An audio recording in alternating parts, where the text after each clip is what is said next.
Welcome, everyone, to another episode of Mitch and Brad's Movie Show, where we take sort of an anti-critic approach. They like to use a lot of big words and criticize some good movies, and we kind of take the opposite approach, where we just talk about our love of cinema, sometimes dislike, but everything from newest releases to the oldies. So with me is our other co-host, Brad. Say hi, Brad. Hola. So today we got another great episode on tap. So we're centering things on Death on the Nile, which was an intriguing murder mystery, and we'll get to our full spoiler review of that towards the end of the episode here. But if you're watching this on YouTube, don't forget to do all the YouTube things, the likes, the subscribes, the comments. We certainly appreciate it.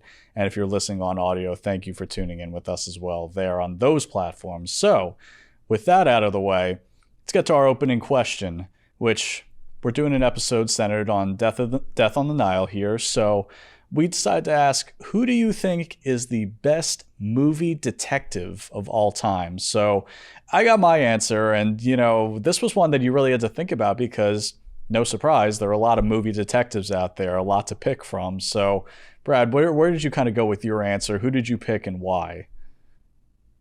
So I had to do a Google search to look at like top detective movies. I did a little bit of research just to kind of go through, and then at the end of the day I came up with Sherlock Holmes, because Sherlock Holmes really is, even the Guy Ritchie movies, the earlier movies, even the TV show or whatever, if you follow that with Benedict Cumberbatch.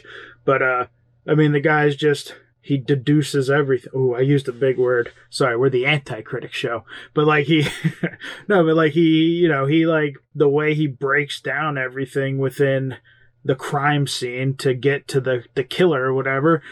I think that's kind of, and it ties in perfectly with Hercule Poirot or whatever from the movie we'll be covering later, because that's what they do, man. They take in every little thing around them to solve a crime. No, I agree. Sherlock Holmes is, of course, a good answer. And when you say that, most people will probably think of the more recent Robert Downey Jr. iterations, the Sherlock Holmes, the two movies that we got from him starring as that title character. So I'd agree with you. Sherlock Holmes, look, it's almost like there's probably one right answer and then who's a close second in terms of this question. Who's the best movie detective of all time?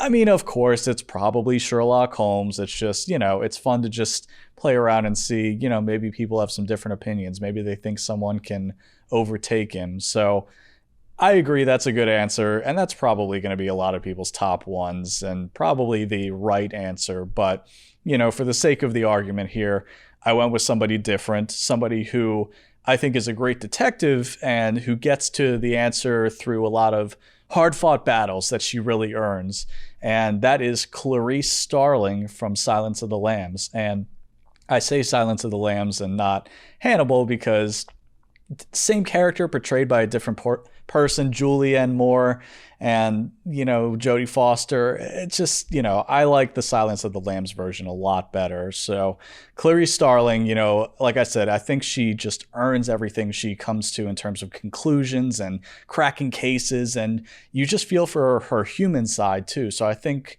just all around in my eyes, I think she's the best movie detective of all time.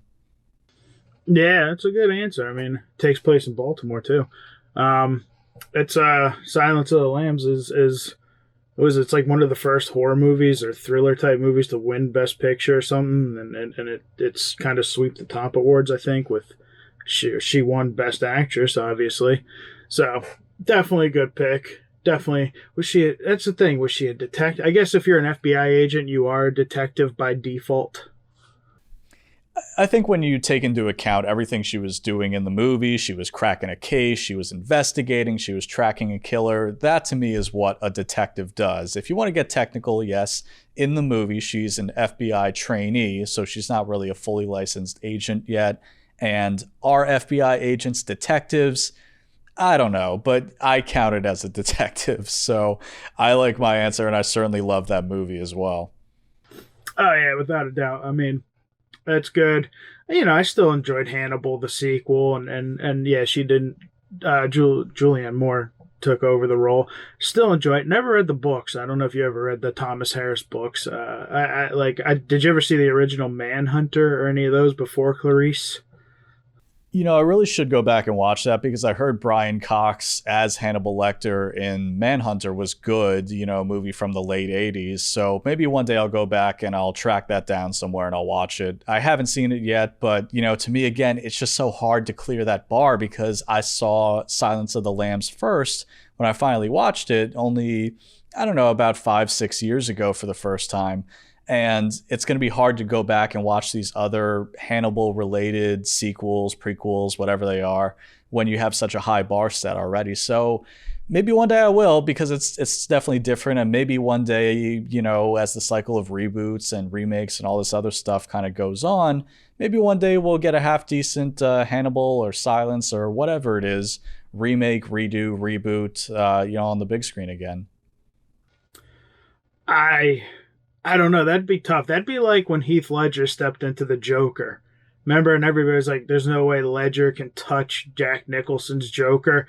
And then Ledger came around and kind of knocked it did better than Jack Nicholson, if I may say so.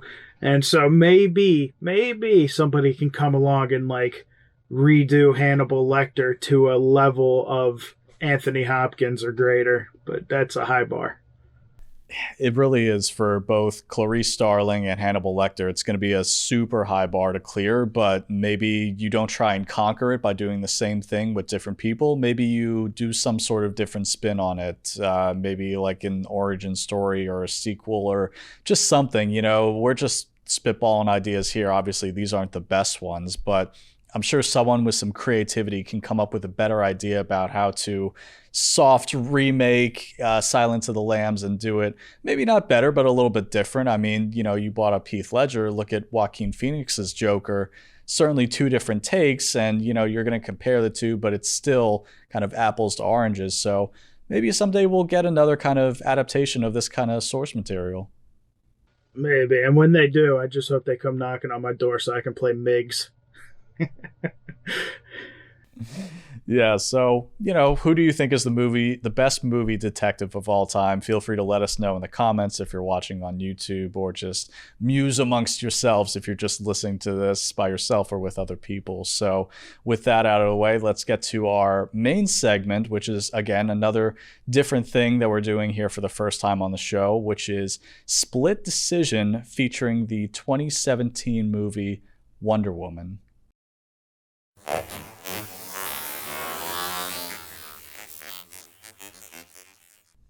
So here in our main segment today, we're calling it Split Decision, and that's when me and Brad, we know that we have different opinions about things, and it's almost kind of like a fun debate. We just go back and forth about how something is good or bad, or who's talented or not, and we just have a fun little movie-related debate, and we like doing this offline too, so this is something we definitely wanted to bring to the show and maybe get some people talking at home. So today's Split Decision topic is the 2017 movie Wonder Woman, because Death on the Nile, starring Gal Gadot, coming later in the episode, we're going to discuss. She was obviously the star of that, arguably a role that kind of put her onto the mainstream scene, playing a character. So Wonder Woman, I think, just to give you our each stances here, I think Wonder Woman is a great inspirational superhero movie for young girls, possibly the best female superhero movie ever, if not the best.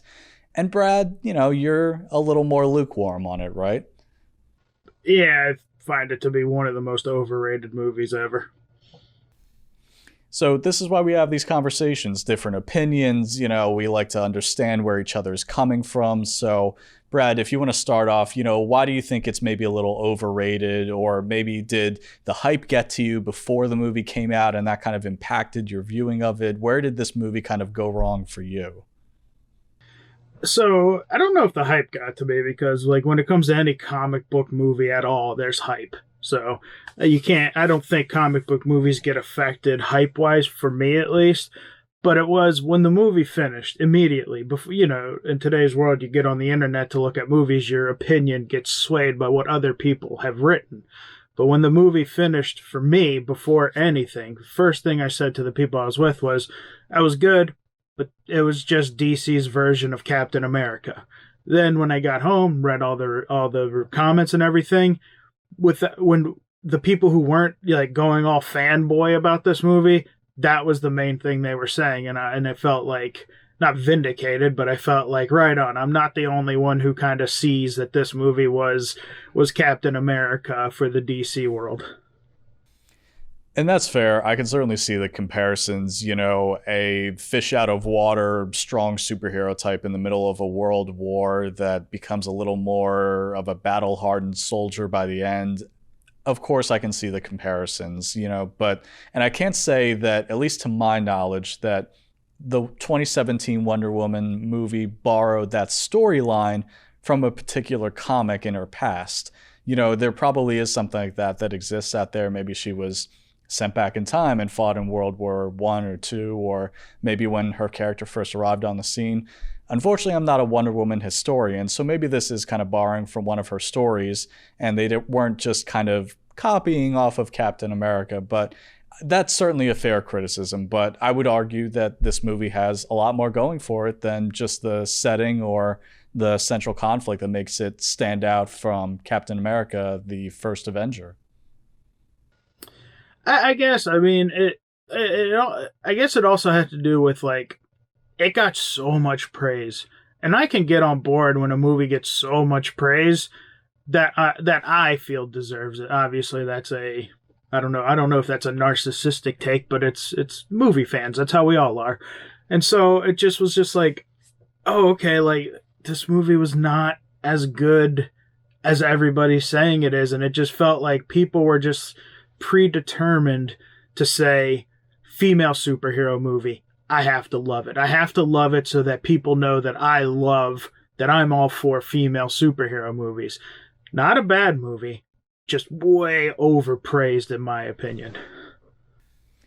That's fair. I will say, though, that I do disagree because I think this is a really inspirational movie for young girls on superheroes and just standing up for their beliefs and ideals and, really just in this man's world, kind of taking control and being able to stand up proudly. So I will say that I do disagree with that. I think that it does balance all that really well with being an inspirational message while also being a decent kind of action superhero flick and historical drama too, sort of.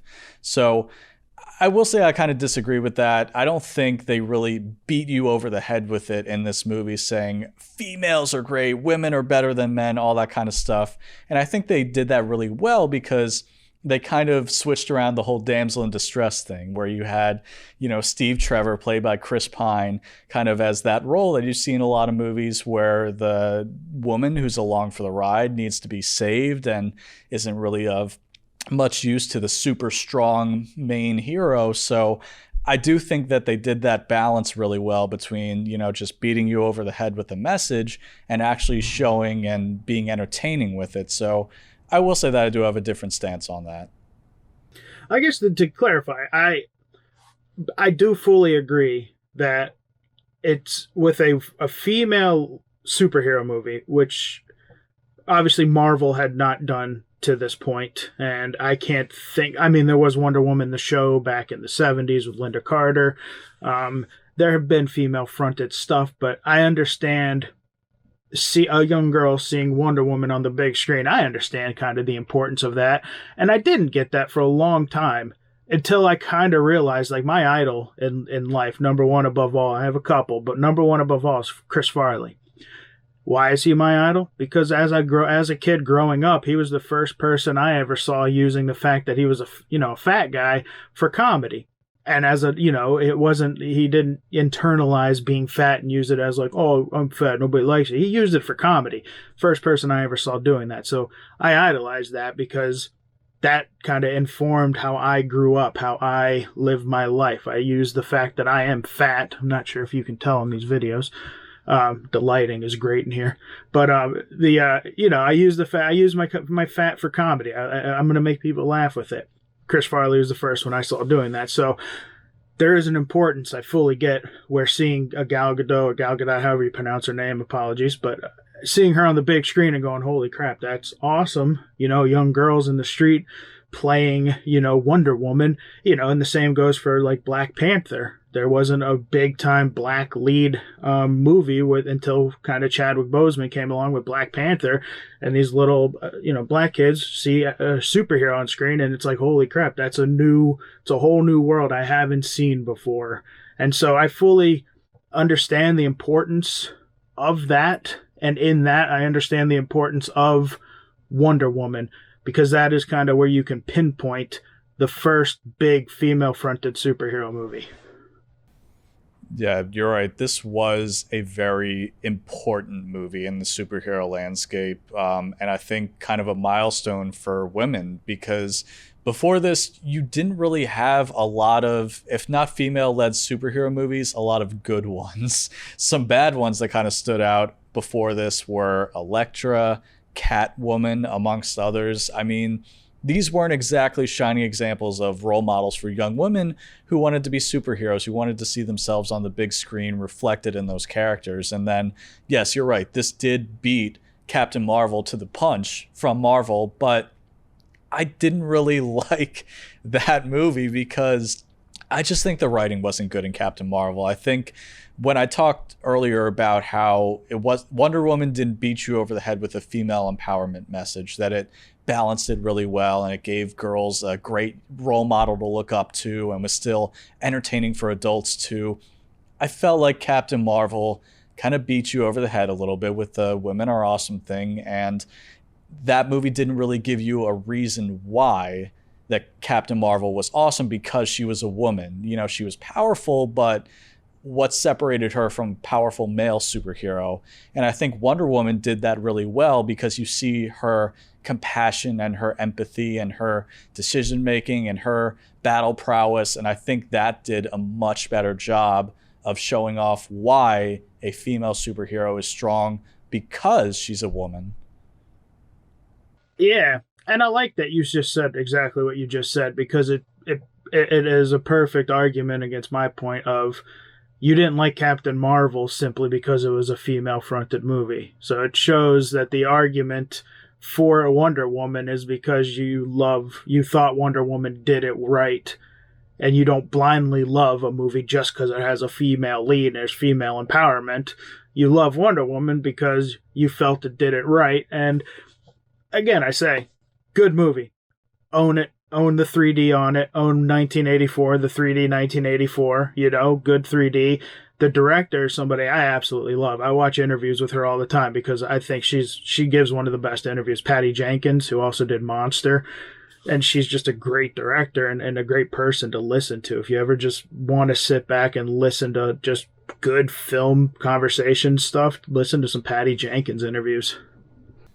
100% agree. And I just want to clear it up about Captain Marvel. Like I said, I didn't really like that movie because I didn't like the writing behind it. I'm not part of this camp that thinks Brie Larson is a bad actress.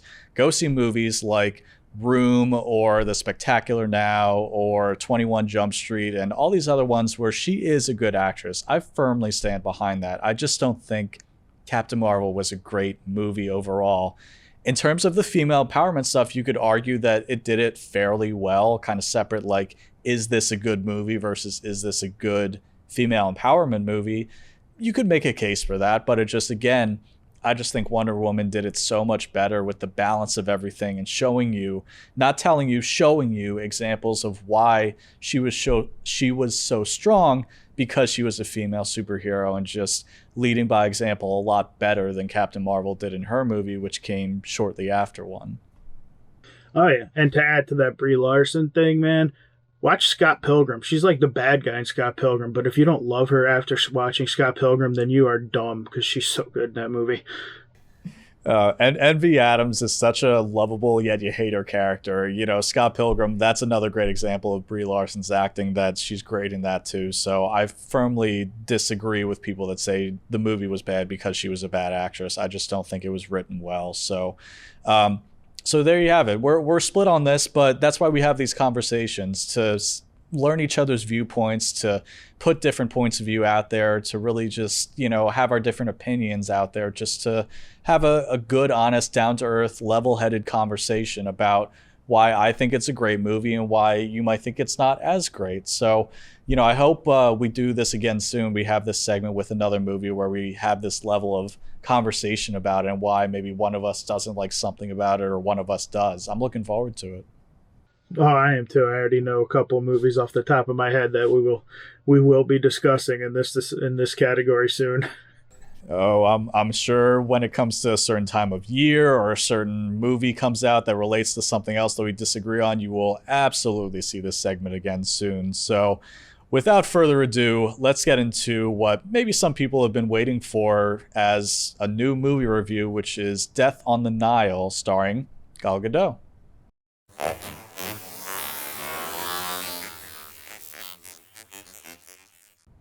All right, so to cap off this episode, we're doing an in-depth, spoiler-filled review of new release movie Death on the Nile. And Brad, what did you think of this one? What were some initial reactions? Did you have kind of a knee-jerk reaction walking out of the theater after seeing this? What did you think of this in terms of was it a decent murder mystery set in Egypt? I haven't seen it yet, so no spoilers. That's just a joke. Your face dropped. My first reaction when it finished was how much better I thought the first one was. I still enjoyed this one. I enjoy a good murder mystery, but I found the first one, Murder on the Orient Express, to be vastly superior.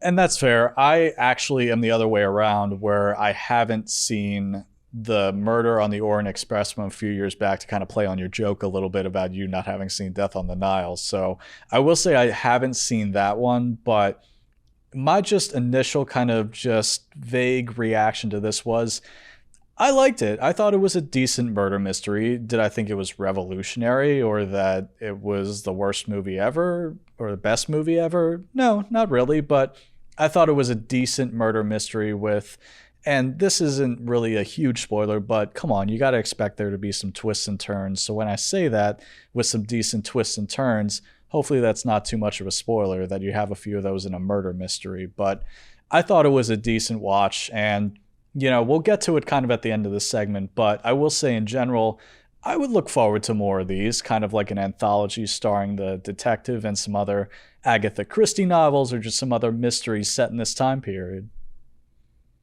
Yeah, I think so. I am a bit confused. You haven't seen Murder on the Orient Express, or you have? I have not. Okay. When you said you were playing off my joke, I was like, wait, is that okay? So you haven't. All right. So I won't say anything about Murder on the Orient Express then, other than to say, go watch Murder on the Orient Express. If you enjoyed this one, Murder on the Orient Express is a better movie. And to launch into one of my reasons why it's a better movie, one thing I wasn't a huge fan of in Death on the Nile was it's called Death on the Nile, and there's not a death until about an hour into the movie. So it's a lot of build up, there's a lot of world building, there's a lot of character development, a lot of backstory, a lot of, we got to know who they are. And then it's about an hour into the movie of this, I think, roughly 2-hour movie, that there's finally a death. So it almost seems like maybe they didn't have enough of the solving or of the twists and turns of this movie to fill out the 2-hour murder mystery. So there was just a whole hour of that movie that could have been edited down, much like what I just said could have been edited down and made more compact. I think you're right. I think, there was certainly a lot of setup in this movie where, like you said, we didn't really get to a murder until a good chunk of the movie in. So I think what they were trying to do was just kind of introduce all the characters and really have you get to know them before any murdering even happened. But I think you're right. I think it would have been a little bit of a better movie if they just cut kind of a lot of the beginning part out and just got straight into it. And then you would kind of learn about these characters as they're being interviewed or questioned or how they react to the events and kind of form your own guesses then. I think that maybe would have made it a little bit of a stronger movie. And I'm not saying that as somebody who was thinking this watching it, just someone who's reacting to what was presented to me. I try not to write the movie in my head as I'm watching it, but I think you're right. I think that would have been better for the story if they would have done that. But again, I didn't really kind of hate where they went with it. Yeah, I mean it's kind of like the ending kind of reminded me almost of like a Scream movie, because like if you think about a Scream movie, they really are murder mysteries. You're watching the movie, you're putting together the clues until the final reveal of who's the killer.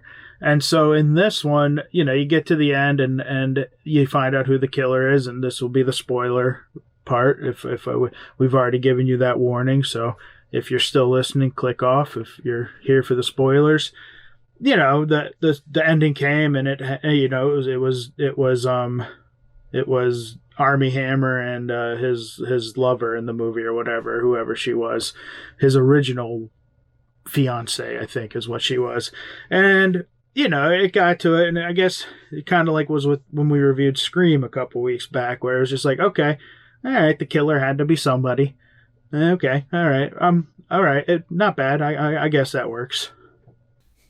You seem very hard to please. It seems to be a theme for these movies that we're discussing here. You seem really hard to please with the killer reveals. So let me ask you then, who would have been a good candidate for the killer reveal? Who would have shocked you, or you would have really loved a lot more in terms of the story, or just who would you have liked to seen as the killer at the end of Death on the Nile? That is a good question. I don't know. But to the point of the first one being better. I mean, it's true, though. It's true because it is true. A killer has to be a killer. But I guess the point is the first one. When you find out who the killer is in that movie, it took me by surprise. It was so well done that when that reveal comes, I was like, yes, hell yeah, that is awesome. I have not seen that before. Which, watch it. It's good.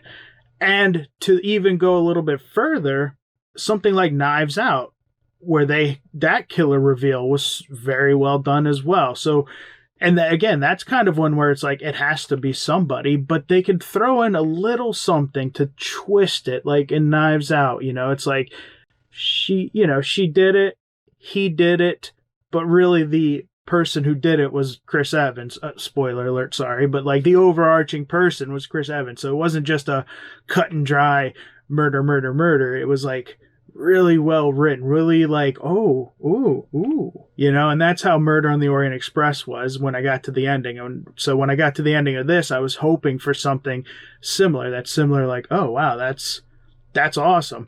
This one was kind of just like, oh, okay, so it was the husband. I mean, that's fair. It just again, seem really hard to impress with these things. So the killer has to be someone, as you said. So that is a good kind of segue, though. Going out of order in this movie review, we're just going to, kind of skip to what we were going to talk about at the end. And you compared this to Knives Out, which I certainly got that vibe watching because it kind of does the same thing. This is a second movie in a modern series where it's almost like an anthology series. And that's what they're doing right now with the Knives Out sequel, is that they took the same central detective played by the same actor, and then they put him into a new case with new characters in a new setting, new story. And I like that format. I think Death on the Nile, if another one of these were to come out based on either an Agatha Christie novel or something else featuring this same central detective played by Kenneth Branagh, if I'm saying that name right, but I would definitely watch another one of these. I thought it was solid, and I like that format that these two murder mystery franchise are kind of going with right now, because I am looking forward to the Knives Out sequel where they do that as well, where Daniel Craig is going to return as a central detective, and then he's going to take on a new murder mystery case with a new cast and a new setting. So I like the idea of that, and I would certainly be on board for more sequels in both of those franchises.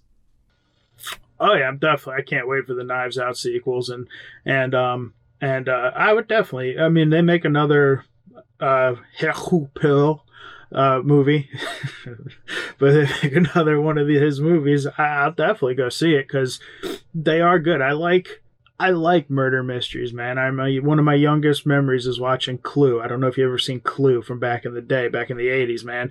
That was like one of my favorite murder mystery movies when I was a kid. And I don't Clue did it great though, because they recorded three different endings, and depending on what theater you went to, you got a different ending. So if you wanted to see all three endings to the movie, you had to go see the movie three times and just hope that the theater you went to got those three different endings. So everybody got a different killer.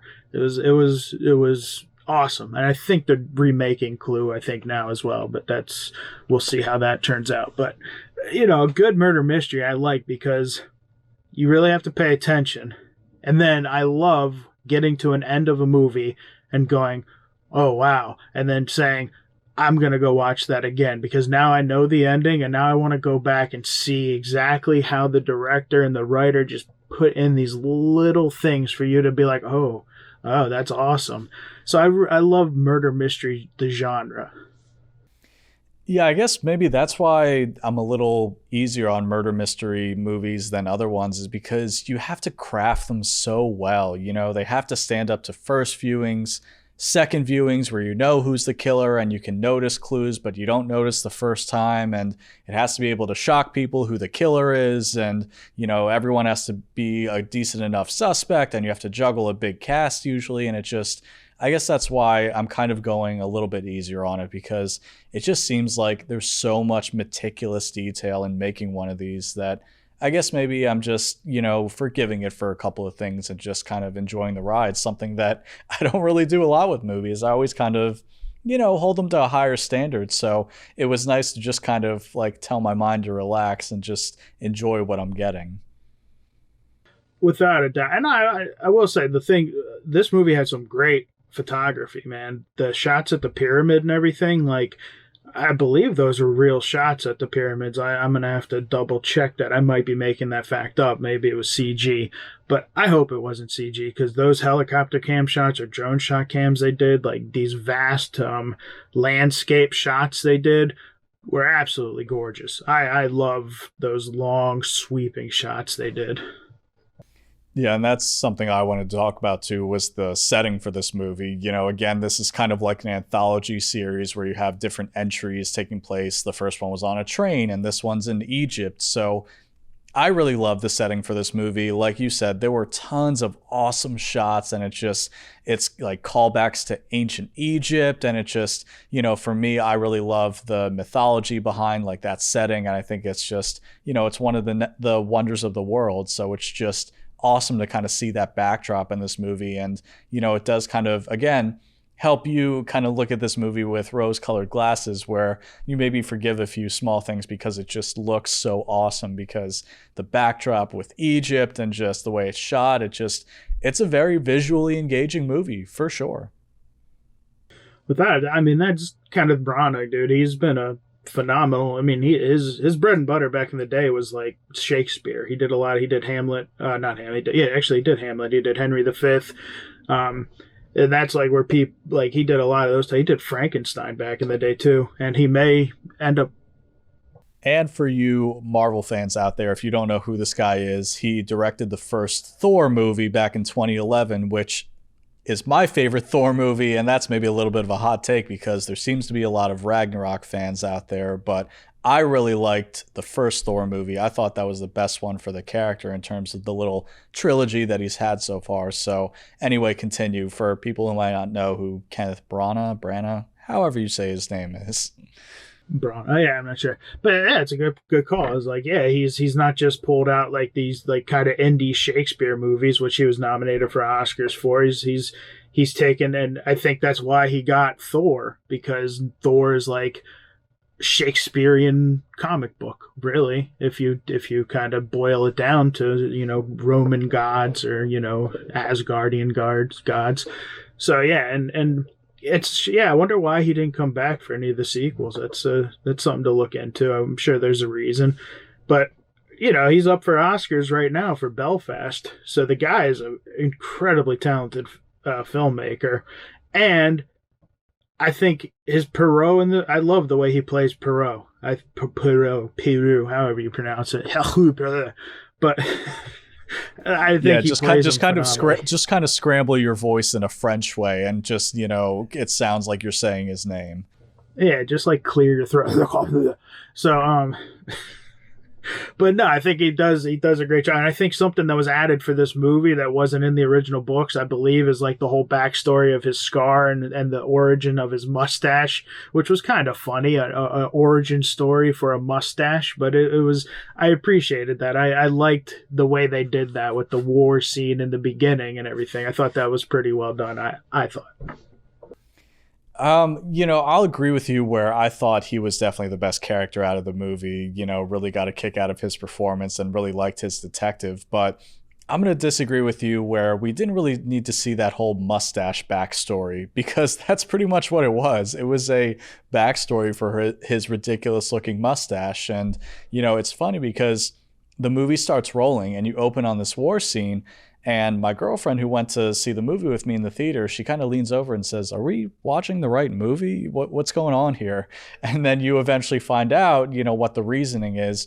And then, of course, at the end, you see him, he shaved off the mustache and he's proudly showing off his scar, which, he grew the mustache over to hide beforehand. So it's a nice little character arc, but I would argue that we don't really need to see things like that. We don't need to see an explanation for every little thing about the character. Just leave a little mystery. I feel like these days, a lot of movies really have to sort of explain things that are unnecessary to explain, where, again, just leave things a little more vague, a little more open-ended, a little more mysterious with character elements or things in movies where we don't really need to see exactly how something happened from start to finish 100% of the time. And I know there are some people who are firmly against that, who for example, as soon as The Mandalorian was airing, "Oh, we need to see his face. I need to see his face," or "I need an explanation for every little thing." And that's great, but I would wholeheartedly disagree with those people that we don't need an explanation for every little thing in a movie. Yeah, no, yeah, never watched The Mandalorian. I guess that does go to the point of you're actually right. You swayed me. Oh crap! We better get that on. You better record that. It doesn't happen often, but like you're kind of right because it goes back to what we were talking about in the beginning, where they could have shaved off some time in the beginning of this movie to get to the murder quicker. And if they get rid of the backstory of the mustache, we get to the murder quickly. So, all right, good job, buddy. I see what you did there. The shaved off, they could have shaved off that part of the movie. That was, I think you did that unintentionally, but I will give you props for that. That was a good one. We'll never know. Um, but to you now, just to give the quick take, you don't have to go into it. But you said you saw it with your girlfriend, so a female perspective. Did she dig the movie? Yeah, I think she liked it too. She likes a good murder mystery. Without getting too not the gory thriller psychological kind of murder mystery, but something like this, something a little more lighthearted of a murder mystery. But yeah, I think she liked it too. And like I said, we kind of did this out of order where we usually end the review saying, "Hey, are you looking forward to more if they do sequels, spin-offs, reboots, remakes, whatever?"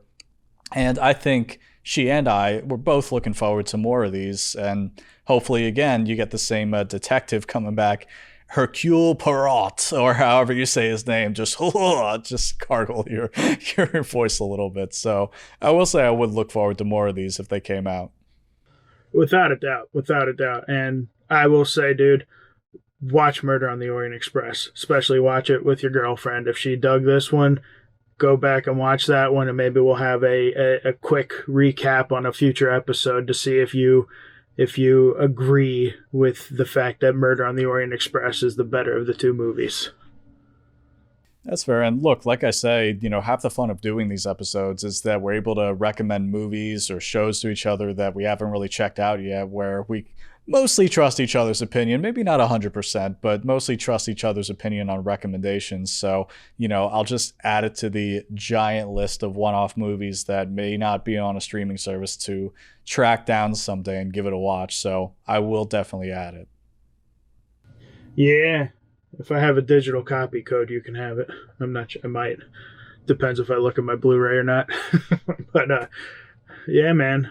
Good good movie, worth checking out. I would say, there's not a whole ton of the new releases in theaters right now. So if you're on a Tuesday, like, hey, let's go to the movies, I think Death on the Nile is a solid flick to go check out. So thank you to everybody again for watching, listening this new episode of Mitch and Brad's Movie Show, dissecting Death on the Nile and movie-related topics pertaining to it. So, if you're watching this on YouTube, do all the YouTube things, comment, subscribe, like, open up a discussion here. Did you agree with what we said? Did you not agree? Did you like Death on the Nile? Did you not? Just let us know. It helps us engage with our audience and let them know what they want to see too. So, and if you're listening to the audio version as well, thank you for tuning in. And Brad, what do we got coming up next week? For once, we're actually maybe sticking with kind of like the same-ish genre of movie with adventure with next week's episode.